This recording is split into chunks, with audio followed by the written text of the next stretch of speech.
chess videos. I'm going to show you yet another one of Silman's teachings ideas. This is going to be with the Ruy Lopez, which is a good opening to understand. I know Bobby Fischer had to be well aware of this because of the nature of his always opening with the king-pawn openings. The black is going to challenge the bishop, of course. The bishop wants to maintain the pressure on the knight, so he's going to drop back to a4. This is a rather typical opening at this point. Knight f6, then white will castle. And he pulls his bishop up to e7 so that black can castle.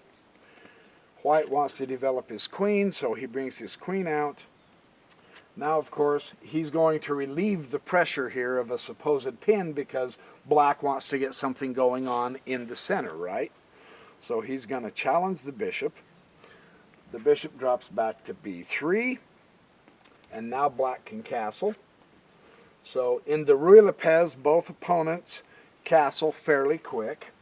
He's going to open up an escape route for his bishop in case black brings more pressure to bear with the pawns. And now, of course, he's coming up into the center to strengthen the center. White immediately starts marching into the center. And now black goes bishop g4. Rook comes over to the d1, grabbing the d file. E now takes d4. And C takes d4. And he pushes the d pawn up to d5. And instead of exchanging, he pushes this pawn up. Okay, so far so good. Now,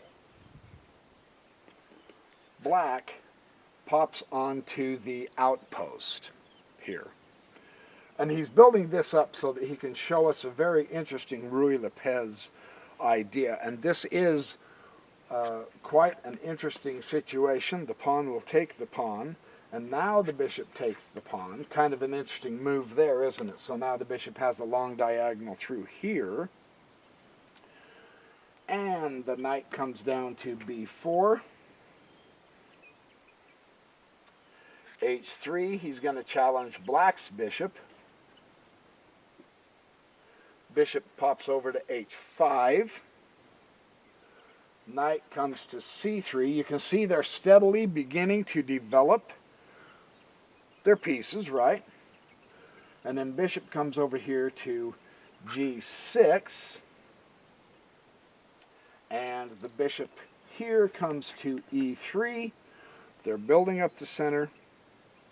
Rook comes over to b8, grabbing the open file for himself. At this point, Silman says we reach a position here that was once thought to be all right for black. That's interesting, isn't it? However, a new move was introduced at this stage of the Ruy Lopez that unveiled the problem with black, and it cut to the very heart of this position, the problem for black in this position. And it will show that white is actually clearly better. How would you play the white position?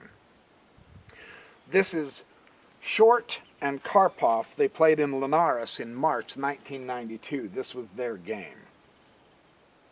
Short played a very, very surprisingly strong move. Can you see what he played?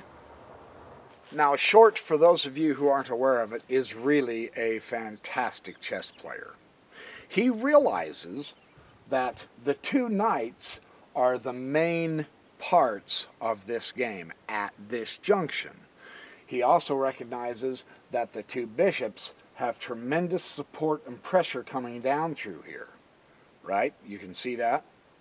So Short made a very interesting move.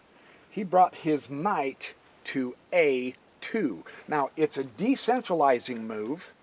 It's a move that he's made twice, and yet this strong move completely clobbers black's position. Why?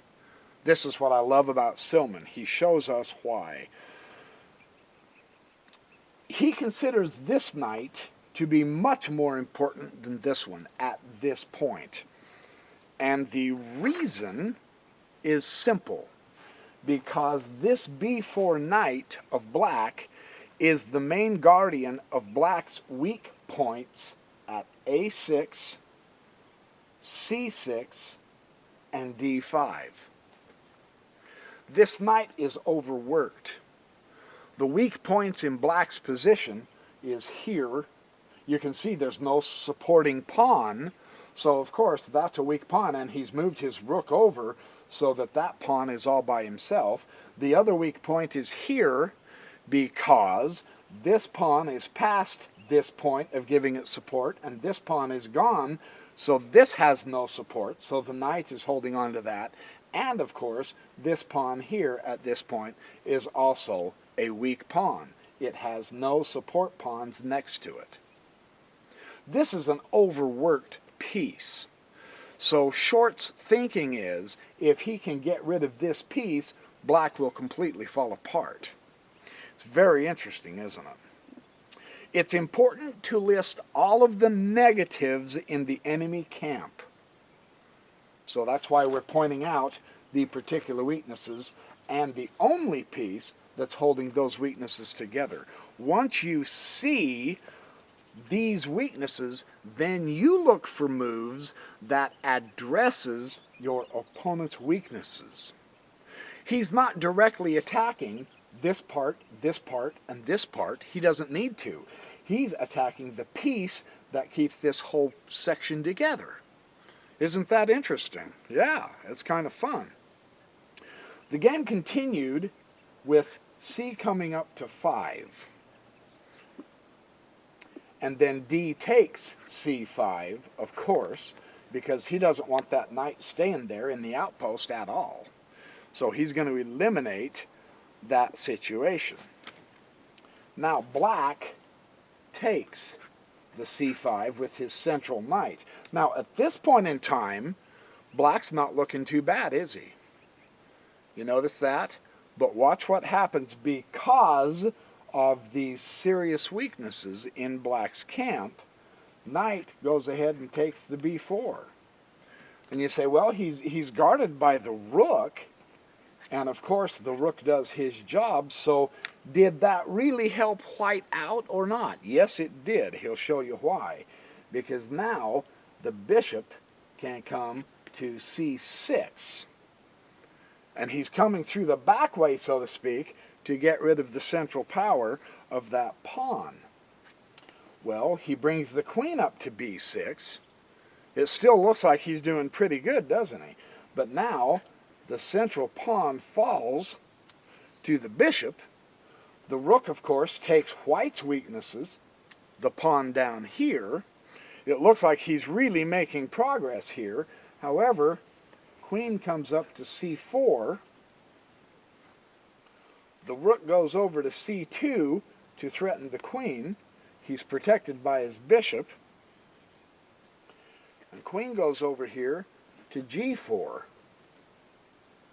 You see what's happening here? Very interesting. He has to come down here with his queen, because now white is beginning a serious power central move. He's centralizing all of his powers, and he's getting very, very strong.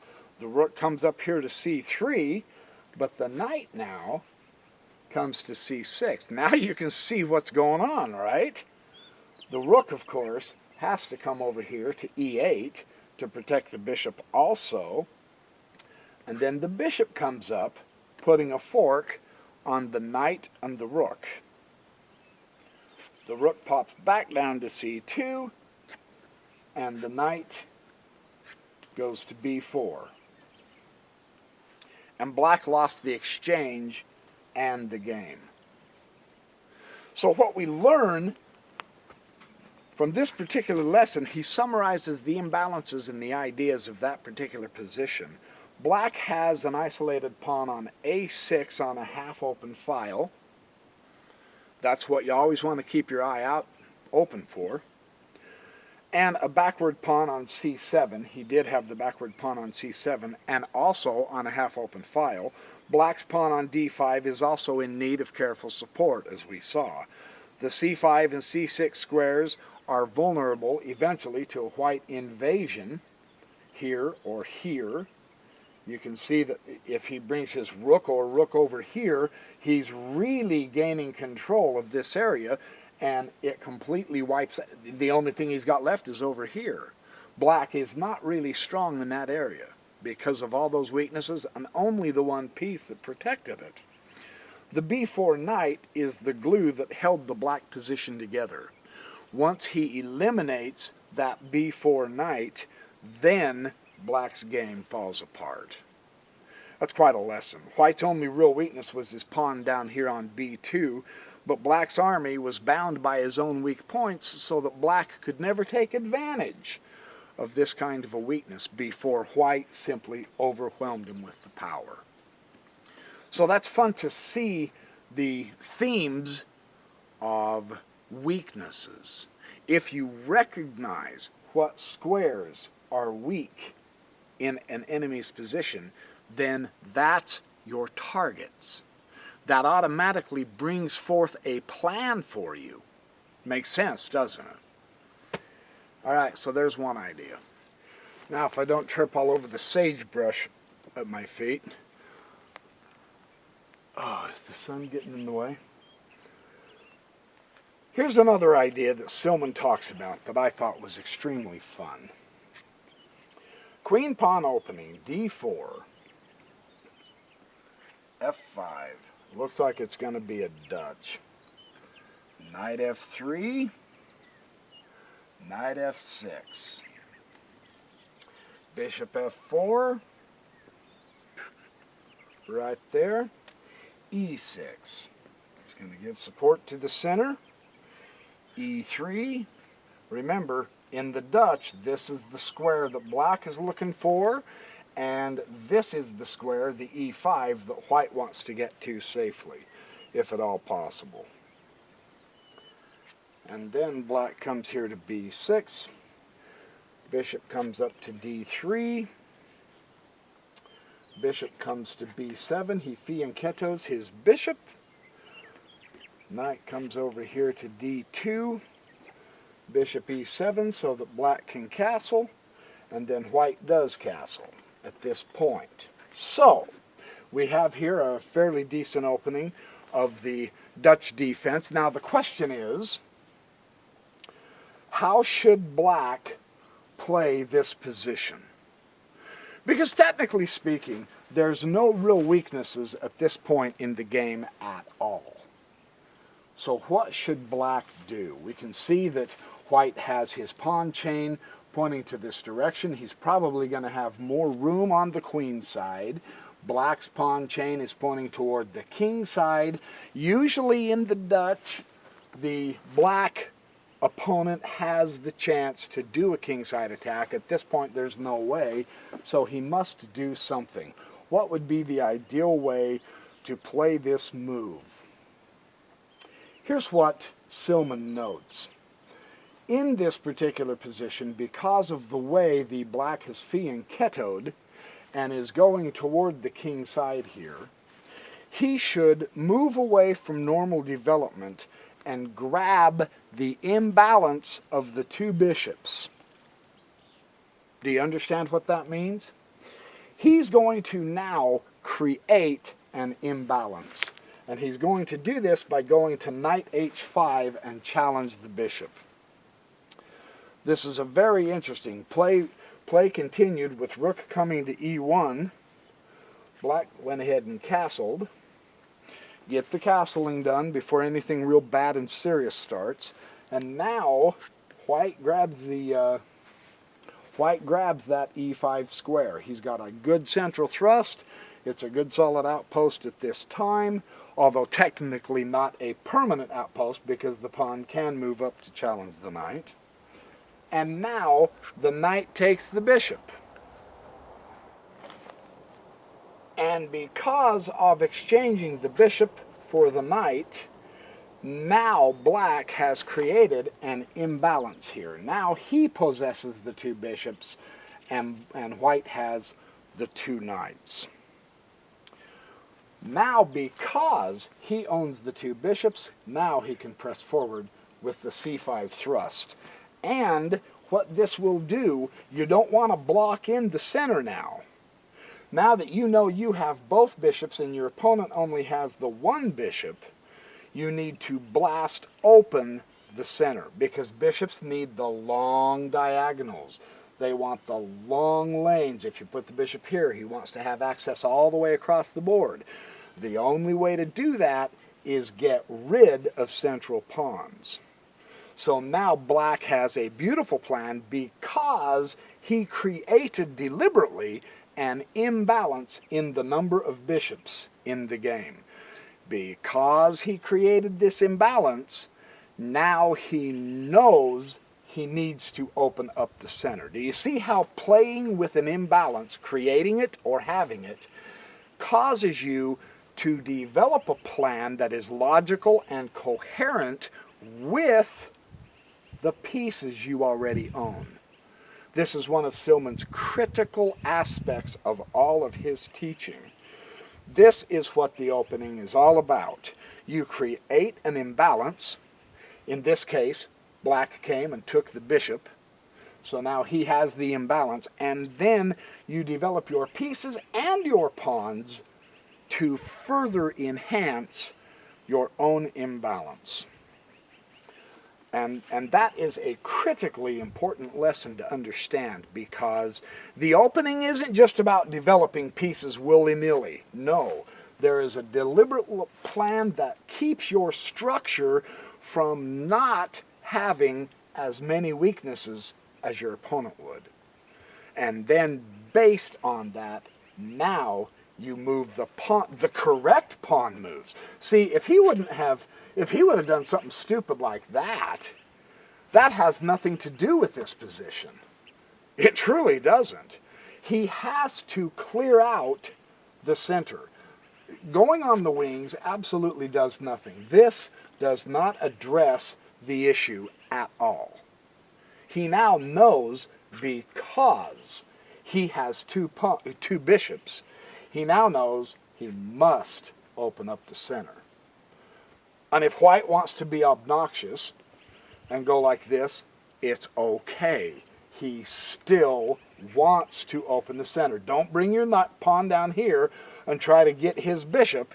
That would be incorrect. You still want to open up the center, because now you say, well, he still has a pawn, but notice the difference.